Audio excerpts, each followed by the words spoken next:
नमस्कार। आज हम जाने माने इन्वेस्टर मिस्टर विजय केडिया के स्टॉक मार्केट सक्सेस और उनकी इन्वेस्टमेंट फिलोसॉफीज के बारे में बात करेंगे। मिस्टर विजय केडिया का जन्म एक स्टॉक ब्रोकिंग फैमिली में हुआ। मिस्टर विजय केडिया बचपन से ही स्टॉक मार्केट में बहुत इंटरेस्टेड थे। वे आज भी स्टॉक मार्केट को अपना पहला प्यार मानते हैं और 14 साल की उम्र से ही वे अपने ग्रैंडफादर के साथ ट्रेड करते थे। जब वे 14 साल के थे तब उनके पिताजी का देहांत हो गया। उनकी बिजनेस करने की चाहत थी, पर सफिशिएंट कैपिटल न होने की वजह से वे बिजनेस स्टार्ट नहीं कर पाए और उन्होंने स्टॉक ब्रोकिंग का अपना फैमिली बिजनेस ज्वाइन किया। पर स्टॉक ब्रोकिंग के बिजनेस में उन्हें कोई इंटरेस्ट नहीं था, इसलिए उन्होंने 19 साल की उम्र में स्टॉक मार्केट में ट्रेडिंग करना शुरू किया। ट्रेडिंग शुरू करने के बाद पहले साल तो उन्हें काफ़ी अच्छा प्रॉफिट हुआ। उसके बाद उन्हें लगने लगा कि अब मुझे स्टॉक मार्केट में लॉस हो ही नहीं सकता। पर शुरुआत के 1-1.5 साल के सक्सेस के बाद उन्हें लॉसेस होने लगे। तब उन्हें पता चला कि उनका शुरुआती सक्सेस बस एक लक था। स्टॉक मार्केट में फटाफट पैसा कमाने के चक्कर में उन्हें कई बार बड़े बड़े लॉसेस होते थे। शुरुआत में वे छोटी अमाउंट से ट्रेडिंग करते थे और जब उन्हें प्रॉफिट होता था तब वे बड़ी अमाउंट से ट्रेड करने लगते थे और ये सिलसिला चलता रहता था। पर किसी दिन 1-2 खराब ट्रेड्स उनके अब तक कमाए पूरे प्रॉफिट को खा जाते थे और ऐसा उनके साथ कई दफ़ा हुआ। एक बार तो उन्हें हिंदुस्तान मोटर्स में 2-4 दिनों में ही 70,000 रुपये का लॉस हुआ था।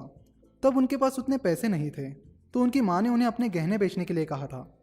पर लकीली उनके लॉसेस जल्दी रिकवर हो गए, इसलिए उन्हें गहने बेचने की ज़रूरत नहीं पड़ी। उसके बाद उन्हें बहुत खराब महसूस हुआ और उन्होंने स्टॉक मार्केट में ट्रेडिंग करना छोड़ दिया। फिर उन्होंने कोलकाता में टी गार्डन्स को मटेरियल सप्लाई करने का बिजनेस शुरू किया, पर उनका ये बिजनेस फेल हो गया। फिर वे दोबारा स्टॉक मार्केट में ट्रेडिंग करने लगे। कुछ साल और ट्रेडिंग करने के बाद उन्हें रियलाइज़ हुआ कि 10-11 साल की ट्रेडिंग करने के बावजूद भी उन्हें कोई प्रॉफिट नहीं हुआ है। उन्हें जो भी प्रॉफिट हो रहा था वो लॉसेस में चला जा रहा था। इसलिए उन्होंने 1989 में ट्रेडिंग छोड़ने का फैसला किया और अपना पूरा ध्यान इन्वेस्टिंग पर लगाया। अगर आपको स्टॉक ट्रेडिंग में और इन्वेस्टिंग में क्या फ़र्क होता है ये पता नहीं है, तो मैं आपको बता दूं कि ट्रेडिंग में शेयर्स को शॉर्ट टर्म के लिए यानी कुछ सेकंड से लेकर कुछ महीनों तक होल्ड किया जाता है। ट्रेडर्स स्टॉक की प्राइस मूवमेंट से पैसा बनाने की कोशिश करते हैं। वही इन्वेस्टिंग में लॉन्ग टर्म के लिए यानी 1 साल से ज़्यादा टाइम पीरियड के लिए इन्वेस्ट किया जाता है। इन्वेस्टर्स उस कंपनी के फंडामेंटल्स का यानी कंपनी की ग्रोथ, परफॉर्मेंस, वैल्यूएशन एट्सेट्रा इन सब का एनालिसिस करते हैं और शेयर्स को सालों तक होल्ड करना पसंद करते हैं। जब मिस्टर विजय केडिया ने इन्वेस्टिंग करने का फैसला किया, उस वक्त इन्वेस्टिंग के बारे में सीखने के लिए कुछ खास सोर्सेस नहीं थे और इन्वेस्टर्स भी अपना नॉलेज जल्दी किसी से शेयर नहीं करते थे। तो ऐसे वक्त में मिस्टर विजय केडिया 2 तरह से सीखे। पहला ट्रायल एंड एरर, यानी खुद ट्राई करो, अगर उसमें फेल हो जाते हो तो उन गलतियों से सीखो और अगली बार पहले से बेटर ट्राई करो। दूसरा ऑब्जर्वेशन, वे बाकी इन्वेस्टर्स के सक्सेस और फेल्योर्स को ऑब्जर्व करते थे, उन्हें बारीकी से समझते थे और उनके फेल्योर से कुछ ना कुछ सीखने की कोशिश करते थे। फॉर एग्जाम्पल, एक बार उनके दोस्त को काफ़ी बड़ा लॉस हुआ था। तब उनके दोस्त कह रहे थे कि उन्होंने गलती से ज़्यादा पी रेशो वाले स्टॉक में इन्वेस्ट किया था। जब मिस्टर विजय केडिया ने यह सुना तो उन्होंने उनके फेल्योर का एनालिसिस किया और तब उन्हें सीखने मिला कि हाई पी रेशो डेंजरस हो सकता है। साथ ही अपने इन्वेस्टिंग करियर के शुरुआत में उन्होंने मैगजीन्स, न्यूज़पेपर्स और कंपनीज के एनुअल रिपोर्ट्स को पढ़ना शुरू किया था और ये सब पढ़कर वे हमेशा खुद को अपडेट रखते आए हैं। आज भी वे बिजनेस न्यूज़पेपर्स, मैगजीन्स और एनुअल रिपोर्ट्स पढ़ते हैं और सीईओ और मैनेजिंग डायरेक्टर्स के इंटरव्यू देखते हैं और ये उनकी हॉबी है। उन्हें पता था कि स्टॉक मार्केट से जुड़ी फाइनेंशियल एक्टिविटीज़ ज़्यादातर मुंबई में ही होती है, इसलिए 1989 में वे कोलकाता से मुंबई चले आए। 2 साल तक वे मुंबई में पेइंग गेस्ट बन के रहे। पंजाब ट्रैक्टर्स उनके इन्वेस्टिंग करियर का पहला स्टॉक था। 1989 में उनके पास जो 35,000 रुपीज़ थे वो उन्होंने पंजाब ट्रैक्टर्स में इन्वेस्ट किए थे।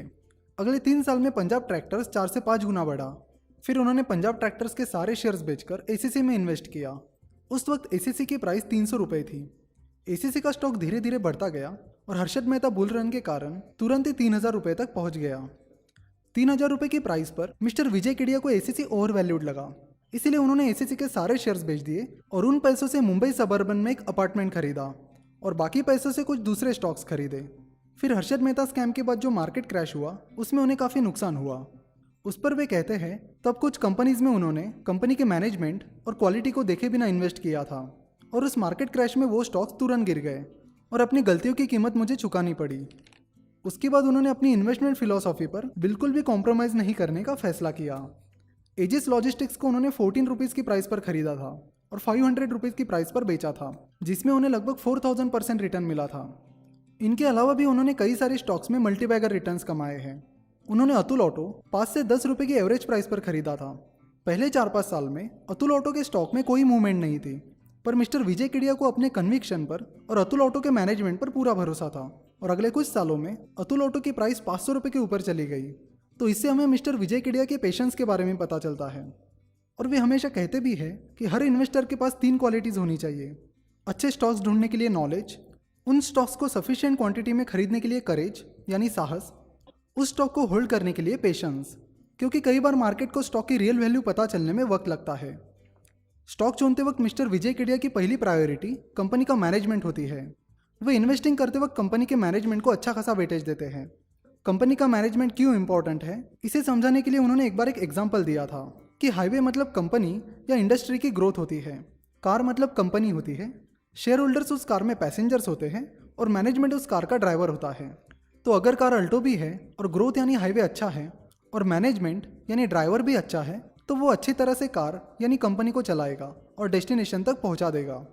और अगर कार मर्सिडीज भी है, हाईवे भी अच्छा है, पर ड्राइवर ही खराब है, तो आप पता लगा सकते हो कि उस कार की और पैसेंजर्स की क्या हालत हो सकती है।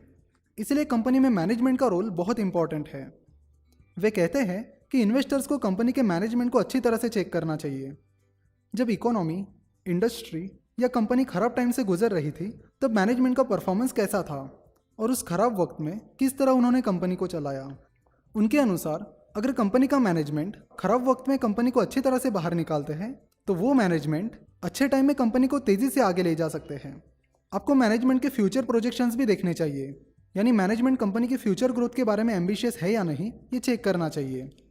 जब मैनेजमेंट का फोकस चेंज हो जाता है या कंपनी का प्रोडक्ट चेंज हो जाता है या जब मिस्टर विजय केडिया को कंपनी का वैल्यूएशन बहुत ज़्यादा लगने लगता है, तब वे स्टॉक से एग्जिट करने के बारे में सोचते हैं।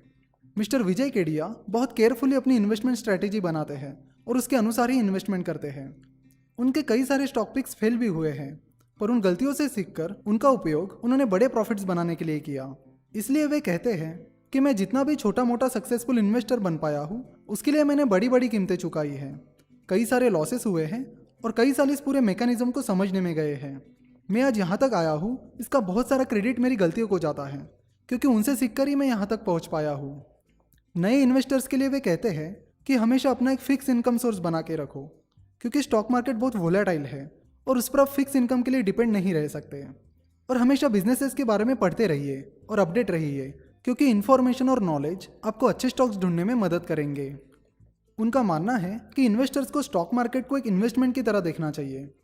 इसे एक दिन में करोड़पति बनाने वाली चीज़ की तरह नहीं देखना चाहिए, क्योंकि स्टॉक मार्केट में अच्छे रिटर्न्स कमाने के लिए आपके पास वो स्किल्स होनी चाहिए, पेशेंस होना चाहिए, एक्सपीरियंस होना चाहिए। तो ये एक मेहनत का काम है। मिस्टर विजय केडिया ने अपने स्टॉक मार्केट करियर में कई सारे उतार चढ़ाव देखे हैं, पर कठिन समय में भी उन्होंने अपने पैशन को परसिवियरेंस के साथ फॉलो करके सक्सेस हासिल किया। आज मिस्टर विजय केडिया का नेटवर्थ 1000 करोड़ के भी ऊपर है। मिस्टर विजय केडिया ट्विटर पर एक्टिव रहते हैं और अपने एक्सपीरियंसेस शेयर करते हैं। उनके ट्विटर हैंडल की लिंक हमने नीचे डिस्क्रिप्शन में डाली है।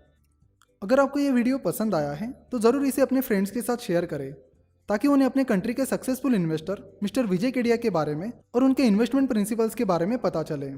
अगर आपको स्टॉक मार्केट से रिलेटेड या इस वीडियो से रिलेटेड कुछ सवाल पूछने हैं तो आप हमें 9049641491 या 8055835835 इस नंबर पर हमें कॉल या व्हाट्सएप कर सकते हो। अगर आपको ये वीडियो पसंद आया है तो ज़रूर हमारे चैनल को सब्सक्राइब करिए और इस बेल बटन को भी दबा दीजिए, ताकि आप हमारे स्टॉक मार्केट के लेक्चर्स रेगुलरली देख सको और कोई भी लेक्चर या अपडेट मिस ना हो। हमारे साथ अपडेट रहने के लिए आप हमारे टेलीग्राम चैनल को ज्वाइन करके हमसे जुड़ सकते हो। स्टॉक मार्केट के बारे में और जानकारी के लिए आप हमारी वेबसाइट finnovations.com विजिट कर सकते हो। हमारे नए वीडियोज़ और आर्टिकल्स से अपडेट रहने के लिए आप हमें फेसबुक और ट्विटर पर फॉलो कर सकते हो।